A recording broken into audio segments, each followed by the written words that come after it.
Hi, and thanks for joining me. My name's Lucy. I'm the project manager for the Florabank Guidelines project with the Australian Network for Plant Conservation. Today I'm going to give you a really short presentation about the update of the Florabank Guidelines. These are the national guidelines for best practice native seed collection and use that we're using in Australia.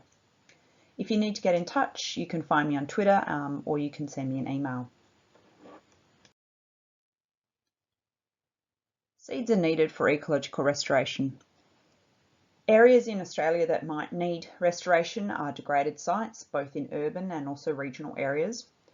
So too are fire affected areas. So these are areas that may be unable to recover by themselves without any intervention. For example, if there have been too frequent fires, or they were already degraded and don't have a particularly good seed bank. Threatened species are often restored using seed. Mining restoration can require large volumes of seed, and also offset projects need seed for ecological restoration. But unfortunately, there are a lot of issues with using seeds in restoration projects. For example, do we even have enough seeds, or is demand greater than supply? How do we get enough species? Some species might be easy to collect and quite common, and others are harder. So how can we increase this species diversity in our restoration? Where do we get the seeds from? Do we need licenses? If we're buying seeds and not collecting them ourselves, do we know what quality we're buying? And before we put them out into the nursery or in the field, do we need to pre-treat them to get them to germinate? And there are a variety of seed pre-treatments. Do we know which one? How do we store them if we don't need the seeds immediately? And how do we sow them? So these are just some of the issues that we face when we're using seeds in restoration. And recently, the Australian Native Seed Survey report has been released by the ANPC. So I encourage you to have a look at the report to see some of the other issues that are facing the seed industry in Australia today. Now, the Florabank Guidelines, first edition, was written in around 1999-2000, and it's a set of 10 guidelines.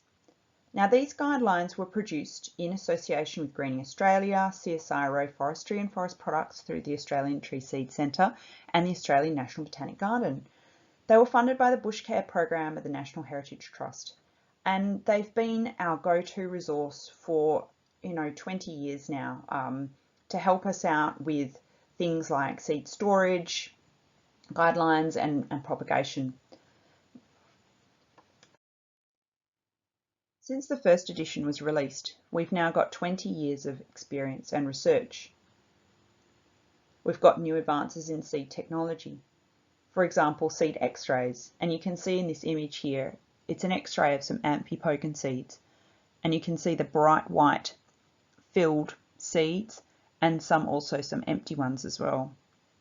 There have been new advances in direct seeding equipment, and also a lot of new information about seed germination, which has led to the development of new seed pre-treatments. We've got a lot of new research on provenance and lots more ideas in this space. Seed production areas have been on the rise, and there's a lot of research and information that we can gain from them. So this brings us to the second edition of the Florabank Guidelines. Now, this update is being coordinated by the Australian Network for Plant Conservation, and it's funded by the New South Wales Government through its Environmental Trust. The ANPC has formed a consortium with 7 other organisations, and you can see these logos listed here.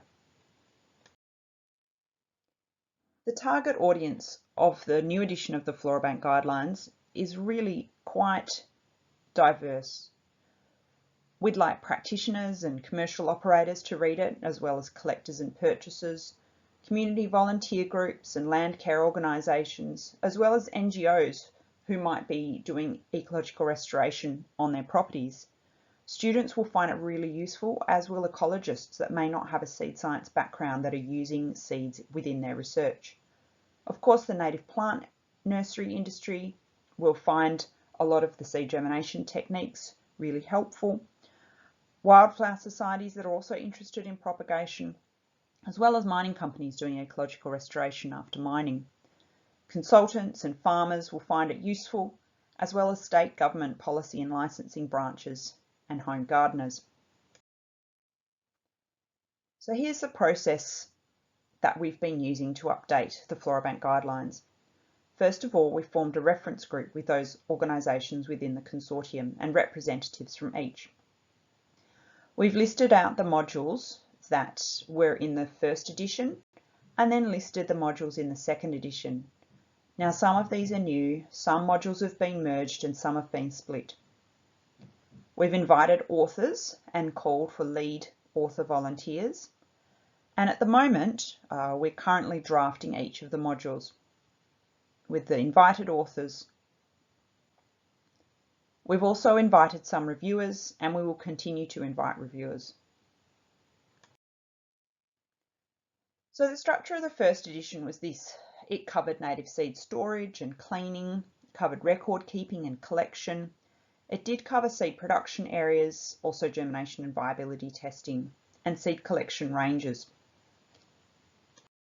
Now for the second edition, you can see that some of these chapters have been amalgamated. So we've just got one chapter on drying and storage, for example, but we've also got a number of additional chapters such as nursery propagation and seed enhancement technologies, as well as Indigenous seed knowledge, which is new. So the second edition structure basically follows from beginning to end, in a way, all of the processes that you might take when you're using seed for restoration. So of course we start with seed sourcing, and this module is going to talk about provenance issues and some of the decision-making questions that you might need to ask yourself when you think, where should I get my seeds from? Then we're moving into Indigenous seed knowledge and how Indigenous people have used seeds in the past and continue to use them. Seed production areas and seed collection, then processing, cleaning and extraction, following on to drying and storage, quality testing, seed germination and dormancy, and then enhancement technologies. And then we move into seed use. So we're going to talk about nursery propagation as well as direct seeding. Seed records and databases follows that, which is of course really essential to make sure that we are continuing to learn and remember what we've learned. We've got a section on policy, standards, licensing, permits and accreditation, keeping in mind that this differs between the states, but we're going to provide some generic information and also some advice for people who might be renewing policies.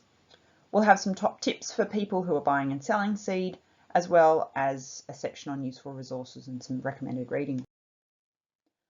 We're also calling for case studies. So if you have any unpublished projects or any project summaries that you would like to tell us about, these might help us provide more information, practical examples of some seed use in restoration.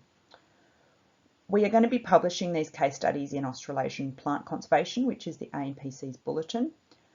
Articles are pretty short, so only about 1,200 words. And we would like to be able to cite these in the Florabank Guidelines. So if you'd like a template for a case study, please send me an email.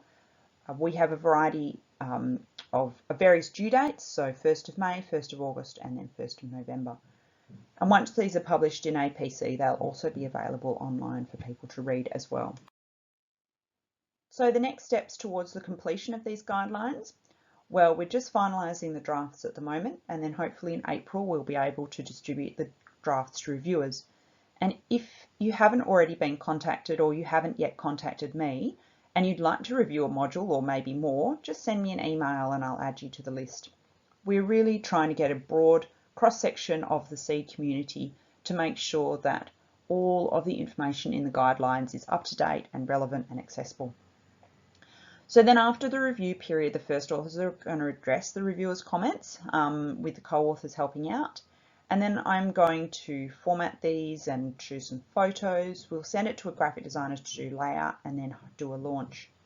Hopefully the launch will be sometime after November 2020, maybe in around April 2021.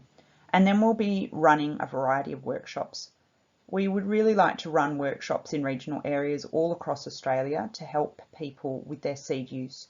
So if you live in a regional area or even a capital city and you're interested in having a workshop on seed use for restoration, please let us know and we will try and organise one for you.